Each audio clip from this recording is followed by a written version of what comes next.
আজকে সকালবেলা দেখতে পাচ্ছ শিবানীকে শোয়া শখস্থানে শুয়ে কি করছে শিবানী এই গলির ভিতর। কোনোদিন তো শিবানী শেয়ার করেনি এইটুকুনি জায়গাতে কি করছি বলো তো, ঘর মুছছি। ছেলে ভিডিও করছে না, বর ভিডিও করছে। বর ভিডিও করলে একটু অন্যরকম করে, আর ছেলে করলে ছেলে মানে কি বলো তো, বাচ্চা মানুষ তো একটু বিরক্তি বোধ করে। তো সকালবেলা আজকে তো যাব এক জায়গায়, সেই কারণে কিন্তু ওই সকালবেলা উঠেই কাজকর্ম শুরু করেছি। বর যায়নি তারও আগে, তার মানে বুঝতে পারছো কত সকাল। জলটা সবে সবে এসছে, বাসন ভেজানো হয়ে গেছে, ঘর দুয়ার ঝাড় দেওয়া হয়ে গেছে, সাইকেলপত্র বার করা হয়ে গেছে, ঘর মোছা হয়ে যাচ্ছে। তারপরে বাসন মাজবো, মেজে টেজে নিয়ে তারপরে রান্না একটু সারবো, সেরে দিয়ে তারপরে বেরোবো। শিবানী কোথায় বেরোনো মানে শিবানী রান্না বান্না কমপ্লিট করে রেখে তারপরে যাওয়া হচ্ছে শিবানীর কাজ। শিবানী রান্না বান্না কমপ্লিট না করলে শিবানী তো যেতে পারবে না। কেন বলো, দেখো ঘরে ছেলে আছে, বর আছে, দুজনে মিলে খাওয়া দাওয়া খাবে তারপরে তো। তবে ছেলেকে নিয়ে যেতাম, কিন্তু ওই সব জায়গায় ছেলে না বিরক্তি হয়ে যাবে। ওরা বাচ্চা ছেলে তো, ওদের ওই সব জায়গা খুব একটা ভালো লাগবে না। ভালো লাগার কথা না ওদের, আমাদের মতো মানুষদেরই ভালো লাগার কথা। যাদের মানসিক মানে ভীষণ টেনশন, চিন্তা, সংসারের চাপ আছে, তারা একটু শান্তির খোঁজে যায়। আর এই দেখো জল এসে গেছে। আমি কি করছি বলো তো, যে এখনও বাড়িতে কেউ ওঠেনি ঘুম থেকে, সেই জন্য দেখলাম আমার গামলাটা ভরে গেছে। তো তার জন্য এখানে দেখো বালতিটা, আজকে বলে না ভগবানের দয়ায় দেখো আজকে জলটাও আমাদের তাড়াতাড়ি দিয়েছে। তা বললাম বালতিটা ভরে নিয়ে তারপরে বাসনগুলো মাজি, তাহলে আমি চানটা করব। বাসনটা মেজে চানটা করলে আমার সব কাজ কিন্তু কমপ্লিট হবে। সব কাজ না, মানে বাসি কাজটা কমপ্লিট হয়ে যাবে। তারপরে আছে রান্নার কাজ আছে, করে যাব। তো বোন যাবে, বোনের মেয়ে যাবে। বোন বলেছিল দিদি 8:30 নাগাদ যাব। তো জানি না ও কটার সময় যাবে। কালকে আমি আর ফোন করিনি, মেন কথা হচ্ছে আমার মনে ছিল না। রাত্রিবেলা মনে পড়েছে যে আমি যাব আজকে, সেই কারণে ফোন করিনি, ফোন করা হয়নি। যখন মনে পড়েছে তখন প্রায় 10:30 বেজে গেছে, ওই জন্য আর ওকে ফোন করিনি, ও আমাকে ফোন করেনি। তো দেখি তাড়াতাড়ি করে রান্নাবান্না সেরে নেবো। একটু আগে গেলেই ভালো, যত তাড়াতাড়ি যাওয়া যায়। কেন আজকে ওখানে অনেক মানুষের সব মানে আগমন হবে আর কি, মানে অনেক মানুষ আসবে ওখানে। 200-250খানা মানুষের মতো মানুষজন থাকবে। গরম হবে প্রচুর জানি, তাহলেও তো চলো বাসনগুলো মেজে নিই। কেন বর আর ক্যামেরা করতে পারবে না, বরের কাজে বেরোনোর সময় হয়ে গেছে, এবার দেরি হবে। তো চান টান করে চলে এসেছি, ভাবলাম চুলটা একটু খুলে দিই। আর ছেলে কিছুতে ঘুম থেকে উঠছে না, আজকে ছুটি আছে না, বলছি ডাকছি। আমার যাওয়ার সময় যে এখন বাজে 7:05, বুঝেছো? বর বেরিয়ে গেছে, এখন 7:05 বাজে। মানে আমার যাওয়ার কিন্তু সময় হবে, উঠে পড়। তো স্কুল টিস্কুল থাকলে ঝটপট সকালে উঠে পড়ে, কিন্তু যেহেতু আজ স্কুল নেই সেই জন্যে ওদের একটু দেরি করে উঠছে। সকালবেলা ওষুধ খেয়ে নিলাম, থাইরয়েডের ওষুধটা খেলাম, তবে এখন চা দিয়ে রুটি খাবো। জানি এই মাত্র খেয়ে নিলে কি বলো তো, ওষুধের সাথে সাথেই পেট রুটি খাওয়াটা উচিত হবে না, তবে আর সময় হবে না। কেন বলো তো, সকালের টিফিন খেয়ে যে ওষুধটা আছে সেই ওষুধটা খেয়ে আমি কিন্তু তারপরে কিন্তু যাব। আর এই দেখো রুটি নিয়ে বসে পড়েছি। ছোটোবেলার অনেক কথা স্মৃতি কিন্তু মনে পড়ে যায়। কি বলো তো, যে ছোটোবেলায় না আমাদের না ভাগে হতো রুটি, 2টো করে কি 3টে করে রুটি ভাগে হতো। এবার রাত তো জানি ঘুমিয়ে পড়বো খেয়ে, রাত তো চলে যাবে, কিন্তু সকালে আমাদের কিছু হতো না। 50 মুড়ি আমরা 7জন মানুষ ভাগ করে খেতাম, তো কী পেতাম বুঝতে পারতে। তখনকার দিনে এই 50 করে কিন্তু লুজ মুড়ি বিক্রি করতো ঠোঙাতে। তাই জন্যে কী করতাম, যখন 2টো রুটি পেলে একটা রুটি, আর 3টে রুটি পেলেও একটা রুটি নিয়ে বালিশের তলায় রেখে ঘুমাতাম। পরের দিন সকালে চা দিয়ে রুটিটা খেতাম। তো সেই চা রুটির কথা মনে পড়ে গেল। আর এই দেখো চুলগুলো শুকিয়ে গেছে, বসিয়ে দিয়েছি রান্না। চিচিঙ্গা ভাজা বসিয়েছি, একদিকে কুকারে ডাল বসিয়েছি। কুকারে ডাল যে বসিয়েছি, ডালের মধ্যে কেনা জল দিইনি জানো, সেদ্ধ আমি ভুলেই গেছি এইসব তাড়াহুড়ার চোটে। কখন যে ডালটা সেদ্ধ হবে কে জানে বাবা। চিচিঙ্গা ভাজাটা তো হোক, তখন এদিকে কাটাকুটিগুলো করে নিই। কেন বলো তো, যে মানে একটু সোয়াবিনের তরকারি কালকে আছে, সেটাকে একটু পেঁয়াজ ফোড়ন দেবো। পেঁয়াজ ফোড়ন ছাড়া তরকারি না আমাদের খুব একটু ভালো লাগে না, সেই কারণে সোয়াবিনের তরকারিতে একটু পেঁয়াজ রসুন না দিলে, বেশ কষা কষা করলে নিরামিষটা খুব একটা টেস্ট পাই না। তো কালকেকার তরকারি ওই যে বড়া ভেজেছিলাম, বর তো ওই বড়া ভাজা দিয়েই খেয়ে নিয়েছে। ছেলে সোয়াবিনের তরকারি শুধু খেয়েছে। আমি তো একটু আলু সেদ্ধ মেখেছিল ছেলে আমার রাত্রিবেলা, এত সুন্দর হয়েছিল যে আলু সেদ্ধ মাখাটা দিয়ে আমার ভাত খাওয়া হয়ে গেছে। সোয়াবিনের তরকারি আমি নিইনি, একটু চিচিঙ্গা ভাজা ছিল ওটা দিয়ে খেয়েছি। আর এই দেখো পেঁয়াজ রসুন টমেটো সব কাটতে বসে যাচ্ছি। কি এইখানে কি বলো তো, যে ডালটা ফোড়ন দেবো, তারপরে ওখানে চিচিঙ্গা ভাজাটা হলে সোয়াবিনটা আবার নতুন করে করব, সেই জন্য সব কাটাকাটি করতে বসে গেছি। আর কাটাকাটি বলতে তো আর কিছু নেই, কতগুলো আলু ছাড়িয়ে রেখে যাবো, আলু সেদ্ধ দেবো। আজকে হবে চিচিঙ্গা ভাজা, আলু সোয়াবিন আলুর তরকারিটা আবার হবে, ডাল হবে, পাঁপড় ভাজবে বলেছে বর, আর হচ্ছে আর কিছু হবে না। আর আলু সোয়াবিনটা করব, সোয়াবিনটা করে নিয়ে ডালটা ফোড়ন দিয়ে তারপরে রেডি হয়ে যাব। তো বোন ফোন করেছে, বোন বললো যে এখনই যাবে। এখন যাবে মানে 7:45-র মধ্যে বেরোবে। তো তার মধ্যে আমার রেডি হওয়ার আছে, চাল টাল ধুয়ে রেখে যাওয়ার আছে, কোন দিক করব বুঝতে পারছি না। একটু তাড়াতাড়ি আছে যে তাড়াতাড়ি করে বেরোই, ওদের রেডি হয়ে গেছে, ওরা ফোন করে বললো আমি হয়ে গেছি। তো এই কটা করে দিয়ে ঝটপট করে যাব। তো ডালটা সেদ্ধ হয়ে গেছে, তো ওদিকে সোয়াবিনের তরকারিটা ফোড়ন দিয়ে নিই, আর এদিকে কুকারের মধ্যে এই লঙ্কা দিয়ে ডালটা এদিকে ফুটতে বসাই। তাহলে সোয়াবিনের তরকারিটা ফোড়ন দেওয়া হয়ে গেলে ডাল তো সেদ্ধ হয়ে গেছে। এবার কুকারের মধ্যে জল দিয়ে নুন হলুদ দিয়ে একটু লঙ্কা দিলাম, দিয়ে এটাকে ফুটতে দেবো জানো তো। আর কড়াইয়ের মধ্যে একটু সোয়াবিনের তরকারি ফোড়ন দিয়ে দেবো। তাহলে কি হবে বলো তো, যে দুদিকে দুটো বসালে ঝটপট হয়ে যাবে। আর আমি এক্ষুনি এই দুটো বসিয়ে দিয়ে ফটাফট রেডি হব, হয়ে গেলেই হয়ে যাবে। চালটা ধোবো, তাহলেই তো কাজ শেষ। এ দেখো ঝটপট করে দুটো হাত ফটফট চালিয়ে দিলাম। ওখানে মশলাটা একটু সাঁতলিয়ে নিচ্ছি। তারপর সোয়াবিনের তরকারি তো কড়াই আছে, বেশিক্ষণ তো হতে লাগবে না, ওটা শুধু ফোড়ন দেবো তাহলেই হবে। ডালটাও ফোড়ন দিতে হবে। তবে সোয়াবিনের তরকারিটা ওদিকে কষিয়ে নিয়ে আর গামলা মানে সিলভারের যে গামলাটা ছিল ওর মধ্যে ফুটতে বসিয়ে দেবো। তাহলে কুকারের ডালটা ফুটে যাচ্ছে, সেটা দিয়ে কড়াইতে ফোড়ন দিয়ে দেবো, তাহলেই হয়ে যাবে। আর আমি রেডি হব। কালকে বরকে বলেছিলাম কোন শাড়িটা পরে যাবো একটুখানি বার করে দাও, তো বর বললো তোমার যেটা ভাল লাগে। এবার দেখো না, কিছু না, কোথাও গেলে আমার এটা হয়, কোনটা পরবো না কিছু বুঝতে পারি না। ভাবি এটা পরলে বেশি মানে কি ঝিকঝাক হয়ে যাবে, ওটা পরলে বেশি ম্যারম্যার হয়ে যাবে, মানে কোনটা যে পরলে কি হবে জানি না। আর এখানে লেবু ছিল জানো তো, লেবুগুলো নষ্ট হয়েছে, খেতে পারিনি। তো ভেবেছিলাম শাখাটা পরিষ্কার করব, সেটা তো হলো না। বা হাতেরটা তো পরিষ্কার করতে পারি, ডান হাতেরটা খুব অসুবিধা হয়। আর এখানে আমার ছেলেকে বললাম তুই বোতলটা দে, আমি স্কুলে জলের বোতলের মধ্যে লেবুটা দিয়ে যাই।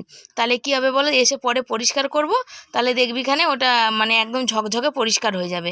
লেবু দিয়ে বা কাগজ দিয়ে বোতল পরিষ্কার করলে বোতল কিন্তু সুন্দর পরিষ্কার হয়। আর এখানে ডালটা ফোড়ন দিয়ে নিলাম, আর ওদিকে সোয়াবিনের তরকারি ওই সিলভারের গামলা বসিয়ে দিলাম। তো কুকারটা আজকে আর মাজবো না, ভরে রেখে দিলাম, কুকার মাজবো কালকে। তো চলো এখন এই আলু কটা ছাড়িয়ে নিয়ে, চাল ছেলে মেপে দিল, চাল নিয়ে আলু নিয়ে সব বাইরে যাই, বাইরে গিয়ে এগুলো ধুয়ে নিয়ে তারপরে হচ্ছে চলে যাব। ব্যাস কাজকর্ম শেষ, এবার ঝটপট রেডি হব। তবে আমার রেডি হতে না বেশিক্ষণ লাগে না, দেখবে 5 মিনিটে একদম চটাপট। কেন শাড়ি পরতে পারি তো, শাড়ি পরতে বেশি সময় আমার লাগে না, কিন্তু শাড়িটা খারাপ পরি না। তবে ওইখানে রাস্তায় জল আছে, একটু উঁচু করে পরতে হবে, বৃষ্টি কাদার দিন তো, একটু উঁচু করে না পড়লে কাদায় ছিটকে একবারে ভর্তি হয়ে যাবে। আর দেখবে শাড়ির পাড়ে যদি কাদা লাগে না, তুমি ঘষলে উঠে যাবে ঠিকই, কিন্তু যে পাড়েগুলো যে কাজ করা থাকে না, সে সুতো মানে কাজগুলো নষ্ট হয়ে যায়। এটা হচ্ছে ব্যাপার, আর কিছুই না। তো সেই জন্য দেখো এখানে ঝটপট করে রেডি হচ্ছি, মানে ঝটপট করে কাজ করছি আর কি। ঝটপট করার জন্য বোন আবার ফোন করেছিল যে ওরা বেরিয়ে আসছে, মানে তোরা বেরিয়ে আয়, মানে আমার বাড়ি তো কাছে, বোনের বাড়িটা ভিতর দিকে, তোরা বেরিয়ে আয়, তৎক্ষণে আমার হয়ে যাবে। আর চুলটা আঁচড়াবো, শাড়িটাকে পরবো। আর শাড়িটা ভাবছি কি আগে একবার যেদিন লাল শাড়িটি যেটা পরে গেছিলাম সেটা পরেই রেডি হয়ে যাব, তাড়াতাড়িতে যেটা হয় আর কি, মানে হাতের কাছে যেটা পাবো সেটা। তো চলো এই কাজটা সেরে রেডি হয়ে বেরিয়ে পড়ি। শুভ সকাল সবাইকে, সবাই কেমন আছো, ভালো আছো, সুস্থ আছো? আমি শিবানী, নতুন একটা ভিডিওতে সবাইকে অনেক স্বাগত জানিয়ে শুরু করছি। খুব তাড়াতাড়ি আছে, সেজে গুজে রেডি হয়ে বেরিয়ে পড়েছি।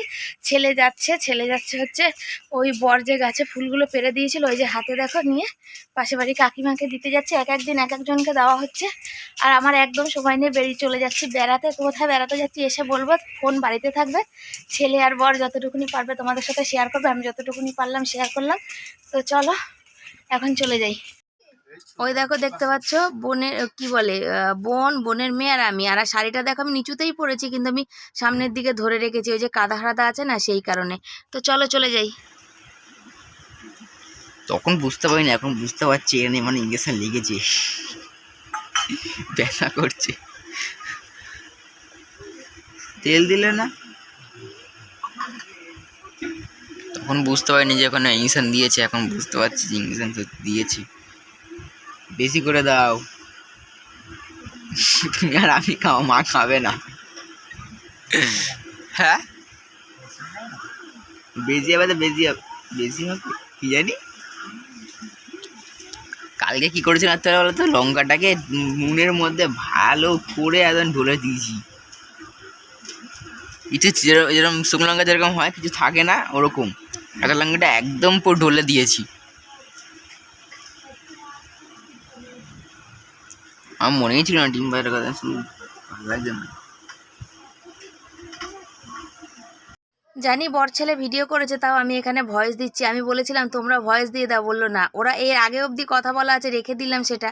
আর এখানে বাবা ছেলে কি বলো তো, যে আমার বর দেখো এসে বাড়িতে ভাত বসিয়েছে, ভাত রান্না করেছে, ডিম ভেজেছে, শুকনো লঙ্কা ভেজেছে। আমি শুকনো লঙ্কা ভেজে রেখে গেছিলাম, কিন্তু ও দেখতেই পাইনি। আলু মাখছে, ছেলেকে খেতে দেবে, ও খাবে। তবে ছেলের হাত ব্যথা করছে, তোমরা তো শুনলে। ছেলে বলছিল যে না আমি ভাত খাবো না। এবার আমি বাড়িতে থাকলে কি আর বকাঝকা করে আমি খাইয়ে দেবো, খাইয়ে দিলে খাওয়া হয়ে যায়। কিন্তু ওর বাবা তো আমাদের এই মানুষটাকে তো দেখে বুঝতেই পারো, বকা বকাঝকা করবে সেই মানুষ না, মানে বকাঝকা করতেই পারে না কাউকে। আর রোদ্দুর বেশি হলে না, এই রাজমিস্ত্রি কাজ করলে না একদম রোদ্দুরে গাটা ওর পুরে কালো হয়ে যায়। দেখো কতটা কালো, হাতগুলো দেখলে বোঝা যাবে, আর মানে শরীরটা দেখলে বোঝা যাবে যে ও মানে কতটা কালো না ফর্সা নাকি। তো এই ভাত বাড়ছে ছেলে তো বলেই যাচ্ছে আমি খাবো না। আমি বাড়ি আসার পর আমাকে যেটা বললো আমি সেটা তোমাদের কাছে শেয়ার করছি।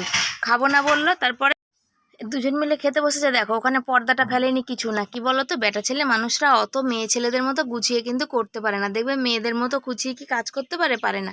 তাও যে এই আমার বর করে দেয় এতটা, তাও অনেক। তারপর খেয়ে দেয়ে বাসন কোসনগুলোও মেজে রেখেছিল। ছেলে খাবে না বললো, থালায় ভাত দিল, নিল না। তারপরে বললো তাহলে তুমি ডাল আমাকে ডিম ভাজা আর আলু সেদ্ধ দাও, আমি বাটি করে অল্প করে খেয়ে শুই, আমার হাতে খুব ব্যথা করছে। তাই জন্য এখানে ক্যামেরা করে বাবা ছেলে দুজন মিলে খেতে বসে গেছে। তো বরেরটা খেয়েছে, তো বর আবার ভাবলো যে যাকে ও তো সন্ধ্যাবেলা চলে আসবে ওর মা, তখন যা হোক ওকে জোর করে নাহলে একটু খাইয়ে দেবে। আমি তো বিকাল চলে আসবো বলেছিলাম। তো বাবা ছেলে দুজনে খেতে বসে আর টিভি দেখছে, ওই জন্য আর কেউ কোনো কথা বলেনি। বলছে আমরা কি বলবো, ওরা কি বলো তো, ক্যামেরা খুলে ভিডিও করলে ঠিক আছে, কিন্তু কোনো কথা যদি তোমরা বলতে বলো না, সে কথা তোমরা শুনতে পাবে না, খুব কম। এমনি আমার বরের কথা খুব আস্তে, আর তার মধ্যে ছেলে আমার পায়ে লজ্জা, জানো তো, দূর থেকে ভিডিও করতে পারবে, কথা বলবে না। তো ছেলে দেখো খাওয়া হয়ে গেছে, আর বর তো খাবে, বরের একটু সময় লাগে, তো ওরা খাক, চলো।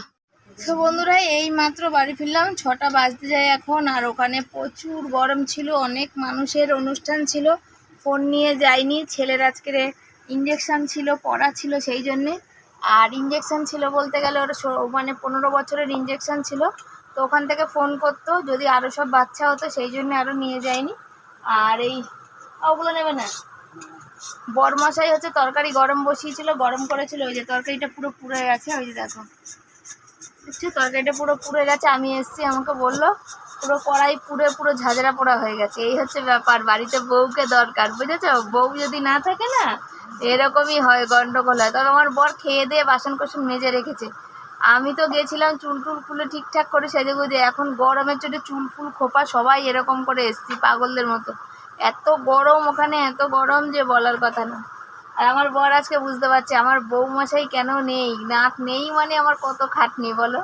দেখো তরকারি পুড়িয়ে ফেলেছে, বুঝেছো? ওই জন্য বাড়িতে একটা মানে কি বলো তো, যারা কাজ করে তাদের দরকার। মুখে যতই বলুক তোমাদের ছাড়া চলে যাবে, যাও চলে যাও এরম বলে, কিন্তু যখন না থাকা যায় না তখন বুঝতে পারে যে তাকে কতটা দরকার। তো তাও আমার বর বাসন টাসন মেজে রেখেছে যে আমি কখন আসবো, কষ্ট হবে সেই জন্য। এই একটা জিনিস আমার বরের খুব ভালো, যে আমি মানে কোথাও যাই বা কিছু করি বা বাড়িতে থাকি, আমার শরীরে কোনো কষ্ট হোক, ও সব কাজ করে রাখে, জানো। এখন আমি হচ্ছে একটু গা ধোবো, চান করবো, ফোনে চার্জ হচ্ছে, টিভির সামনে বসে কথা বলছি, দিয়ে শোবো। আর ও কী হয়েছে ওখানে না, আমি পড়ে গেছিলাম, জানো, আমার এতটা শরীরটা খারাপ করছিল। ছেলে এখানে শুয়ে আছে, ঘুমাচ্ছে আমার বাবা, ইঞ্জেকশান নিয়েছে, মনে হয় হাতে ভীষণ ব্যথা, জ্বর আসবে মনে হচ্ছে। তো দেখা যাক ইঞ্জেকশান নিয়ে কতটা কি কষ্ট ওর হয়। তো চলো সাথে থাকো, আমি আগে চান করে আসি। চান না করলে আমার শান্তি হবে না, বুঝছো তো। মাথার উপরে জল দিয়ে আগে চান করে আসি, তারপরে তোমাদের কাছে আসছি কথা বলতে। তো চলে এসেছি, চান করে পুরো মাথার উপর দিয়ে চান করেছি, চুল পুরো ভিজিয়েছি, কেন বলো পুরো ঘামে চুপচুপ করছিল সেই জন্যে। আর আমি না গামছা ভালো করে না এরম জড়াতে পারি না, জানো। আর ওই বড় যে শুয়ে আছে, আর আমি নাইটি পরে নিয়েছি, জামা কাপড়গুলো খুলে ওই যে রেখেছি, কালকে ধোবো। আজকে আর ধোয়া যাবে না, আজকে জল নেই, কালকে সকালে ধোবো, না ধুলে হবে না, ঘামে পুরো চ্যাপচ্যাপ করছে, জানো তো। আর এই ব্যাগটা একটু দেখে দিও তো শোনা, সেদিন যে এই ব্যাগটা কিনে এনেছি না, এই জায়গা দিয়ে ব্যাগটা সেলাই খুলে যাচ্ছে, দেখে দিও, একটু কালো সুতো দিয়ে সেলাই করে দিও। সকালবেলা পরেছিলাম একটু কাজল, মনে চোখগুলো মনে আমার মানে হয়ে গেছে, পুরো ডাকনি চুকনিদের মতন দেখতে হয়ে গেছে। আর আমার ছেলে নড়েই যাচ্ছে, ওর মনে হচ্ছে জ্বর আসছে, জানো তো, ওর হাতে ব্যথা। ওর বাবা বলছে যে, ও বলছিল যে যত বেলা গড়াচ্ছে বাবা তত আমার যন্ত্রণা বাড়ছে, হাতে মনে ভীষণ যন্ত্রণা হচ্ছে। ও যে একা একা গিয়ে ইঞ্জেকশন নিয়েছে, এটাই অনেক বড় কথা। আজকে নেওয়ার কথা ছিল, ও ভয় পায় না ইঞ্জেকশন, ওই জন্য একা একা নিতে পারে, কিন্তু ওটা ব্যথাটা মনে হয় সেই DPT-1 মতন, যেমন প্রথমবার ইঞ্জেকশন নিলে যেমন ব্যথা করে, ওর সেরকম ব্যথা করছে, মানে ছোট বয়সে। যেমন এটা লাস্ট ইঞ্জেকশন ছিল, ওটা ফার্স্ট ইঞ্জেকশনে যেমন ব্যথা, লাস্টের মানে ওরকমই ব্যথা। তো ঘুম থেকে উঠুক তখন ও বলতে পারবে। তো আজকে তো মনে হয় আমার ছেলে, যেহেতু বলেছিলাম যে ফোন বাড়িতে তুই বাবারা যেসব কাজগুলো করবে, ডিম ভেজেছে আমার বর, বাসন মেজেছে, তুই একটু ভিডিও তুলে রাখিস, সবাই দেখুক যে স্বামী হও মানে পতি হতো ऐसा, বুঝেছো, বর হলে এরকম। তা আর আমার ছেলে যেহেতু হাতে ব্যথা ছিল, খুব যন্ত্রণা করছিল, ওর বাবা বললো, ওই জন্য কিছু আর করতে পারেনি ভিডিওগুলো। ভাত করেছে আমার বর, তো তো চলো বাকিটা আমি কমপ্লিট করবো, আর কি করা যাবে। তো চলো সাথে থাকো, একটু শুয়ে নি। ফোন করে যে চোখটা লেগে এসেছিল, চুলগুলো শুকিয়ে গেছে পাখার হাওয়াতে। দাও, ও দেখো মুড়ির কোটো নিয়ে বসেছে। চা করে হচ্ছে চা আর মুড়ি দিয়েছে। এই যে আলো একটু চা করো, বলে ছেলেটার জন্য আজকে সারাদিন বাড়ি ছিলাম না, ছেলেটার জন্য একটু খাবার আনো। তো কী খাবে, ছেলেটাকে বললাম যে একটু আইসক্রিম খাবি, আইসক্রিম এনে দেবো। তো বলছে আনো, ওর তো শরীর খারাপ লাগছে, ওই দেখো শুয়ে আছে কেমন, বসে আছে। পাখার হাওয়ায় কি শুনতে পাচ্ছ আওয়াজে, না শুনতে পাচ্ছ না বলো? ছেলেটার হাতে ইঞ্জেকশন দিয়েছে, খুব ব্যথা করছে, মানে অনেক ব্যথা করছে, তাই তো বাবা? কত ব্যথা করছে বাবা? তো চলো, মনে হয় আমার বাপের বাড়িতে জল দিতে যেতে হবে, আমার বর যাবে, আমি আর আজকে আর যাবো না, আমার আর ভালো লাগছে না। তো সাথে থাকো, চাটা খেয়ে নি। ছেলেকে বললাম যে কী খাবি, সন্ধ্যাবেলা নিয়ে আয়। ছেলে তো দুপুরে ভাত ঠিক করে খায়নি, তো ছেলে বললো না তোমার পয়সা খরচা হয়ে গেছে, পয়সা খরচা যাওয়া আনতে হবে না, আমি তুই নিয়ে আয় যা, 20 টাকার জন্য আমি একদম মানে ওই ভিখারি হয়ে যাব না। তো সেই জন্য ছেলে এই খাবারটা নিয়ে আসলো, 15 টাকা দাম নিয়েছে, আর ও একটু চিকেনের জিনিস একটু বেশি ভালোবাসে। দুপুরে তো ভাত ঠিক করে খায়নি, সেই জন্য এটা আনলো। আইসক্রিম খাওয়ার কথা বলেছিলাম, তাহলে আইসক্রিমটা কি বলো, ওর দেওয়া যাবে না, সন্ধ্যের পরে দেওয়া যাবে না, ইঞ্জেকশন নিয়েছে তো। আর জানো আমার ছেলে এত বাহাদুর, একা একা গিয়ে ইঞ্জেকশন নিয়ে এসছে। কেন ইঞ্জেকশন নিয়েছে বলো?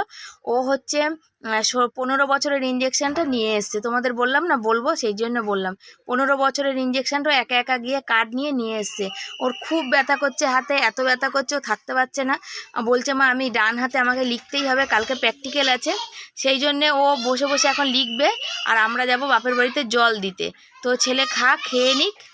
এই ইঞ্জেকশনের ব্যাপারে না আমার ছেলে ছোট থেকেই বাহাদুর, বুঝেছো তো, মানে ওর অনেক কষ্ট না হলে ওর শরীরে কখনো কাহিল হয় না। আর আমাকে দিচ্ছিলাম, আমি খাবো না, তুই খা। তো আমি বললাম যে তুই যাসনি বাবা, ভালো হয়েছে। আমার মনটা কেমন করছিল, বললো আমার আজকে যা পড়া ছিল আমি আজকে যেতে পারতাম না। আমি বললাম সেই জন্য তুমি এই খাবারটা খাও। কেন বলো তো, তুমি দেখবে মারা যখন কোথাও যায়, সন্তানরা যদি যেতে না পারে, মনটা কিন্তু খুব খারাপ লাগে। আর বর দেখো আমাদের ব্যারেলে একটু জল আছে, সেটা এই ব্যারেলে ঢেলে নিচ্ছে, কেন মাকে আজকে জল দিতে যেতেই হবে, মায়ের একটুও জল নেই, সেই জন্যে জল দিতে যাব না। তারপরে আবার এখন জল দিতে যাব মার বাপের বাড়ি। ফোন করলাম ছেলের ইঞ্জেকশনের ওখান দিয়ে, বলল যে ওর রাতে জ্বর আসবে, প্যারাসিটামল দিতে। তো প্যারাসিটামলটা তো বাড়িতে নেই, মায়ের কাছে আছে, মায়ের কাছ থেকে আনবার। এই যে একটা ডিম আনলো, দেখি রাতে ভাত খাওয়া যায় নাকি। হ্যাঁ, একটা বাটিতে রাখো, একটা বাটিতে রাখো। আর ওরা সকালে ডিম ভেজে খেয়েছে, সেই ডিমটা রয়েছে, আর এই ডিমটা আনা হলো, রাতে খাওয়া হবে। কেন আমাদের ওই ভেঙে চুরে ডিম খায় না কেউ, সব যা খাবে গোটা, সেই জন্যে। আর বড় লোক আমরা অনেক, ওই জন্য আমাদের গোটা গোটা আর হচ্ছে এই যে কি বলে, ছেলে খায়নি সকালে ডিম, তো রয়েছে ওর ওর ভাগের অর্ধেক ডিম রয়েছে, আর এই গোটাটা আনা হলো। মানে আমরা দুজনে ভেঙে খেয়ে নেবো, ভাত খাওয়া হবে, রুটি আর করবো না, ভাল লাগছে না, শরীরে কষ্ট হচ্ছে। তো চলো সাইকেল বার করো। তো ফোন রেখে যাবো, ছেলে করবে হচ্ছে প্র্যাকটিক্যাল, ওই যে নিয়ে বসে পড়েছে, আর আমি আর বর যাবো জল দিতে। তো চলো জলটা দিয়ে আসি, আর সাথে থাকো তোমরা। ভাজতে বসেছি পাঁপড়, ডিম ভাজবো। দেখো 11টা বাজে, 11টার বেশি বাজে, 11টা 15 বাজে। এই দেখো পাঁপড় ভাজতে বেসে দেখছি যে পাঁপড়গুলো গেছে নষ্ট হয়ে। কেন নষ্ট হয়েছে জানো? এই পাঁপড়ের প্লাস্টিকের উপরে কলা রাখা হয়েছিল, তো একটা কলা ওখানে কি বলো রস মানে পড়ে না, কদিন খাওয়া হয়নি, সেখানে সে রসটা পড়ে ওই জায়গা থেকে পাঁপড়টা নষ্ট হয়েছে। আর এখানে একটা ডিম ভাজছি, সকালের অর্ধেক ডিম রয়েছে, সেই ডিমটা গরম করব, আর এই ডিমটাকে ভাজবো। ভাজলে তারপরে আলু মাখবো, মেখে খেতে দেবো। শুকনো লঙ্কা রয়েছে, পাঁপড় দুদিকে দুটো কড়াই বসিয়েছি। ওই কড়াইটা সেই তরকারি পুড়ে গেছিলো, সন্ধ্যাবেলা গিয়ে মেজে এসেছি। মেজে এসে দেখো ওখানে ডিম ভাজা বসিয়ে দিয়েছি, আর এই কড়াইটার মধ্যে দিয়ে তেল বসিয়েছি। ওই যে আমাদের যে তেল থাকে কড়াইতে, সেই তেল, ওখানে পাঁপড় ভাজবো। সকালে বলে গেছিলাম, ওরা পাঁপড় আর ভাজেনি। এবার কি বলো তো, যে ভাগ্যিস পাঁপড়টা ভাজার নাম নিলাম, তাই দেখতে পেলাম পাঁপড়গুলো নষ্ট হচ্ছে। আর ছেলেটাকে তো মানে কি বলো, যদি কিছু খাওয়ানোর কথা বলি না, যদি দিতে খাওয়াতে না পারি, আমার ভাল লাগে না। আর ও এইসব ভাজাভুজি ওর বাবা বা ছেলে দুজনে ভালোবাসে, আর এইসব পাঁপড় আমি একটুও ভালোবাসি না, আমি একটাও খাই না জানো। তো এখানে দেখো ডিম ভাজা হয়ে গেছে, দুটো ডিম, আর একটা ডিমও গরম করতে কড়াইয়ের উপর দিয়ে দিয়েছি। আর এখানে দেখো পাঁপড়টা ভাজতে নিয়ে বসে পড়েছি, যে ওরা ডাল দিয়ে একটু খাবে। তবে রাতে ভাত খেতে আমার বর একদম চায় না, কিন্তু আজকে বললাম ভাত আছে, যা দে ভাগ করে খেয়ে নিই সবাই। বর বললো 3 জনের হবে, আমরা 3 জনের না হলে যদি একটু কম হয় আমি 1 মুঠ মুড়ি খেয়ে নেবো, তাও ভালো। কিন্তু আমি এখন আর রুটি করতে পারছি না।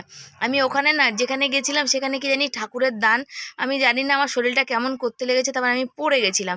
পড়ে যাবো, তার দুটো মানে কি বলবো, কোথাও কোথাও লাগেনি, কিন্তু আমার হাত দুটো একটু ব্যথা করছে। আর এই দেখো আলু মেখে নিলাম শুকনো লঙ্কা দিয়ে, ছেলেকেও দেবার এই থালায় ভাত দিয়ে দেবো। ডিম দিয়ে দিয়েছি, ছেলেকে বললাম চলে আয়, ছেলে এখনও লিখছে, কেন হাতে ব্যথা, নাড়াতে পারছে না তো, বেশি তাড়াতাড়ি করে লিখতে পারছে না। কালকে প্র্যাকটিক্যাল আছে, প্র্যাকটিক্যাল ক্লাসগুলো ওরা একদম ফাঁকা, মানে কি বলো তো, ছুটি করতে পারে না, যেতেই হয়। বরের ভাত দিলাম, ছেলের দিলাম, তবে খুব একটা ভাত কম হবে না, এক মুঠ হয়তো মুড়ি লাগলেই হয়ে যাবে আমার। তবে মুড়ি ভাত মিশিয়ে খেতে আমার খুব ভালো লাগে। আর এই যে কালকের এই দেখো রান্না, সোয়াবিনের তরকারি শুকিয়ে দিয়েছে, এই যে পাঁপড় আছে, এখানে ডিম ভাজা আছে, চিচিঙ্গা ভাজা আছে, আলু সেদ্ধ আছে, ডাল আছে, ডালে একটু নুন কম হয়েছিল, আমি আবার দিয়ে একটু ফোটালাম। তো কেমন হয়েছে রান্নাবান্নাগুলো কমেন্ট করো। আর আমার ছেলে বলছে যে সোয়াবিন কি করে মানে ঝোল শুকিয়ে দিতে হয়, আমার বাবার কাছে সব রান্না শিখে নেবে, এরকম করে ইয়ার্কি করছে। ছেলের আর বরের খাওয়া হলো, ওই যে বর খাচ্ছে, এবার আমি খাবো। আর ছেলে খেয়ে উপরে উঠে গেছে, ওর হাত ব্যথা করছে, বলছে মায়ের যদি আজ শরীর খারাপ না থাকতো মাকে বলতাম যে মা তুমি আমায় খাইয়ে দাও, তো বলেনি। আর আমি নিয়ে এসেছি আজকে টিপের পাতা, টিপের পাতাটা কই বাবা রাখলাম, দাও তো একটু, বাস্কতে ভরে দাও, ডাল হাতে তো ব্যথা নেই। এই যে একটা টিপের পাতা এনেছি, বুঝছো তো, লাল রঙের তো, ওই জন্য একটাই এনেছি, একটু কালচে খয়েরি না হলে ভাল লাগে না, লালচে খয়েরি, কালচে না লালচে, ছোট ছোট টিপ এনেছি, ওই বাস্কতে রাখো। তো এই টিপটা পড়েছি, এই টিপটা যতক্ষণ না মানে খুলে যাবে না ততক্ষণ ওই ছোট টিপটা পরবো না। আর এখন আমি সেই সকালে বলে গেছিলাম পাঁপড় ভাজতে, ওরা ভাজেনি, সেই কারণে আমি এখন পাঁপড় ভেজে দিলাম, ডিম ভাজা করলাম, আলু সেদ্ধ, চিচিঙ্গা ভাজা, সোয়াবিনের তরকারি, এগুলো সব ছিল, সেই জন্য এগুলো দিয়েই খাওয়া দাওয়া হলো। করবো না করে অনেক কিছু হলো, ডিম ভাজা, আলু সেদ্ধ, পাঁপড় ভাজা, ডাল, সোয়াবিনের তরকারি, চিচিঙ্গা ভাজা, অনেক কিছু খাওয়া হলো। বলছে বাবার থেকে রান্না শিখবে, দেখো ঝোল। ও যে তরকারিটা বর গরম বসিয়েছিল দুপুরেই, তো বললাম মাদের বাড়িতে জল দিয়ে চলে এসেছি, এখন প্রায় 12:15 বাজে। 12:15 বাজে, 12:15টার সময় সবার ছেলের হাত খুলে গেছে, আমার ছেলে ওই সাইডে শোবে বলছে, তো তারা ওর ইঞ্জেকশন কোথায় দিয়েছে তোমাদের দেখাচ্ছি। একা একা গিয়ে ইঞ্জেকশন নিয়েছে, আমি বাড়ি ছিলাম না, একা একা গিয়ে ইঞ্জেকশন নিয়েছে। ওর সাহস আছে, ইঞ্জেকশনে আমি ভয় পাই, আমি কান্নাকাটি করি, উড়ি বপুড়ি করি, কিন্তু ও করে না, জানো, ওর প্রচন্ড সাহস, ও একাই ছোট থেকে একা একা নেয়। হ্যাঁ, এখন ইঞ্জেকশন নেওয়ার পর এখন ব্যথা বেশ ভালো আছে। প্যারাসিটামল নিয়ে আসলাম, যেহেতু আমি ফোন করেছিলাম, ওই দিদিভাই আমার যেহেতু চেনে, সেই জন্য আমি ফোন করলাম, বললো দেখাও দেখাও, নিচু হও না তো দেখাও যাচ্ছে না, বলো। এই সাইডটা পুরো ব্যথা, ওই সাইডটার পুরো ব্যথা আছে। তো ওই সমাধিকে ফোন করলো, সমাধি বললো যে দিন থাকতে বরফ দেবে, আর যদি জ্বর আসে প্যারাসিটামল খাওয়াবে, তো ওই জন্য প্যারাসিটামল নিয়ে আসবে।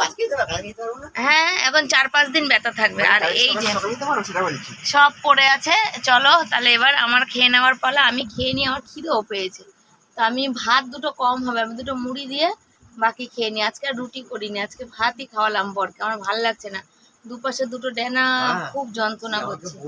চলো সাথে থাকো। নিয়ে বসে পড়েছি ভাত, ভাত আর মুড়ি মিশিয়ে ডাল আর সোয়াবিনের তরকারি দিয়ে একসাথে মেখে নিয়েছি।